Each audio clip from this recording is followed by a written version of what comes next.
Avec son premier long métrage, Qu'un seul tienne et les autres suivront, prix Louis Deluc en 2009, Léa Fener avait construit une sorte de ronde infernale qui passait d'un personnage à l'autre avec une virtuosité ahurissante.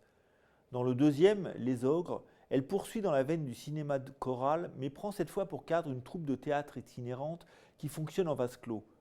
L'occasion pour elle d'évoquer la vie de bohème au sens propre, comme le fit avant elle Théophile Gautier dans Le Capitaine Fracasse.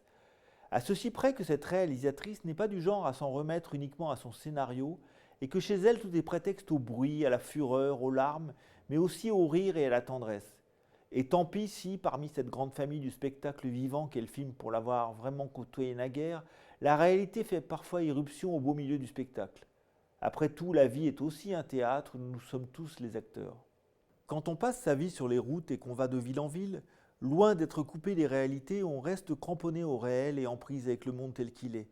C'est l'expérience quotidienne que vivent les membres du Daval Théâtre, une troupe ambulante qui ressemble à une grande famille où chacun serait invité à partager les joies et les chagrins des autres, quitte à en subir parfois l'influence sur scène. Chez ces gens-là, tout est amplifié. Un seul être vous manque et tout est dépeuplé. Mais parfois aussi un intrus débarque et c'est l'harmonie même de la troupe qui s'en trouve ébranlée. Ces sensations étranges et immédiates, Léa Fener les a elle-même partagées sous le chapiteau de la compagnie de l'Agite Théâtre, qu'ont fondé ses parents dans la région toulousaine et avec lesquels elle a sillonné les routes de France K1-KA. Comme tous les groupes humains, ce microcosme lui est apparu comme un formidable bouillon de culture propice à l'éclosion et au déchaînement de toutes les passions.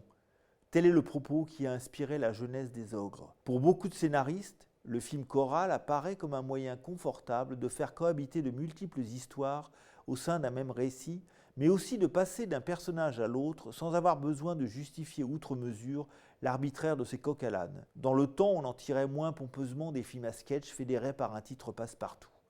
Avant les Ogres, il y a eu ainsi les monstres. Léa Fener accorde pour sa part la même attention à tous ces personnages. Pas question pour elle d'établir une hiérarchie parmi eux. L'important est qu'ils existent à l'écran, même si on ne fait parfois qu'entrevoir certains d'entre eux. Comme sur une photo de classe, tous les élèves sont à égalité au moment précis où l'appareil se déclenche. C'est ensuite le regard qu'on porte sur le cliché qui établit une hiérarchie, chaque observateur ayant le sien. La réalisatrice et sa co-scénariste Catherine Paillet ont d'ailleurs déclaré s'être inspirées pour les Ogres de Milou en mai de Louis Malle et de Festen de Thomas Winterberg, deux moments de vie très différents pour des traitements résolument empathiques. Le miracle des Ogres réside dans ces apparences délibérément trompeuses. Jamais on n'y éprouve la sensation d'être guidé ou manipulé.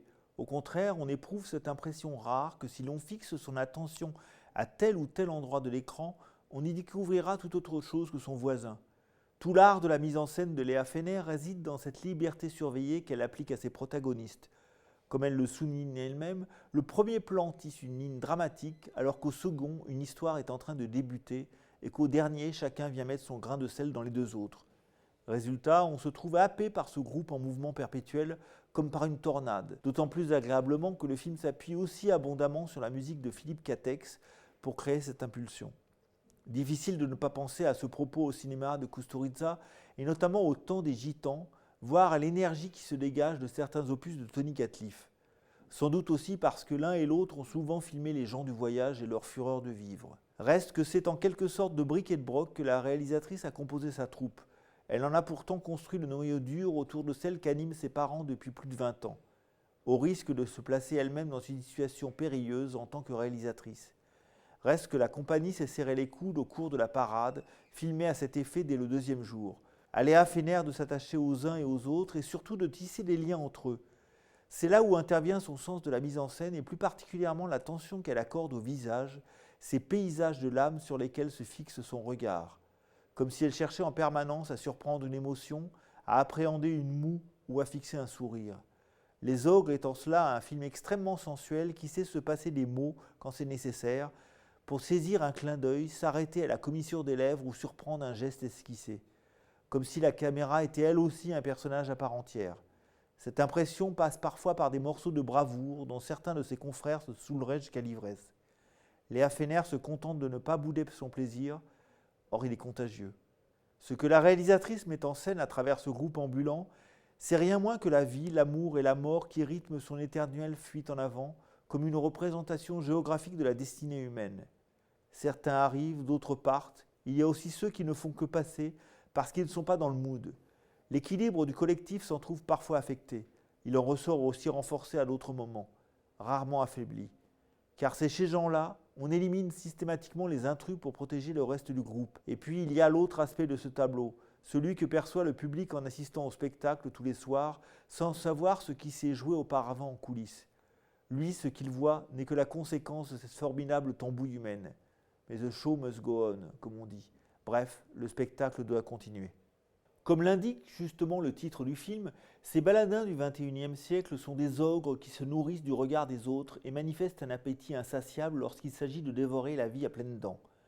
C'est ce que montre formidablement bien Léa Fener dans ce portrait de groupe bouillonnant où tout n'est qu'artifice, car on est au spectacle, mais où rien n'est jamais artificiel, car ce sont des êtres de chair et de sang qui s'aiment et se déchirent quand l'écran s'embrasse de sentiments authentiques, de ceux qui écorchent et laissent parfois des cicatrices.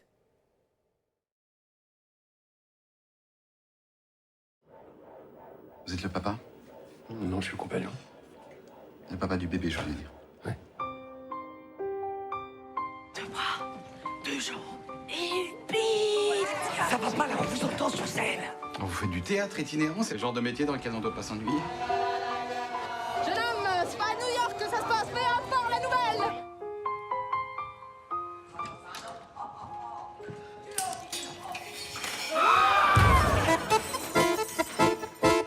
Très bien. Alors, si on coupe pas, eh ben on la remplace.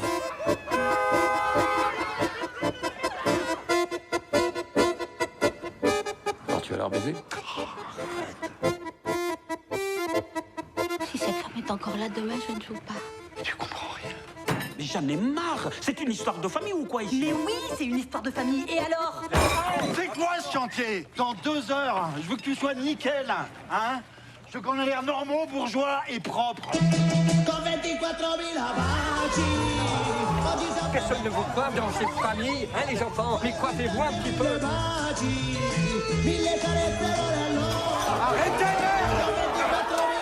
Sur la tête de ma mère, vous êtes des malades, putain. C'est un asile de fou cette caravane.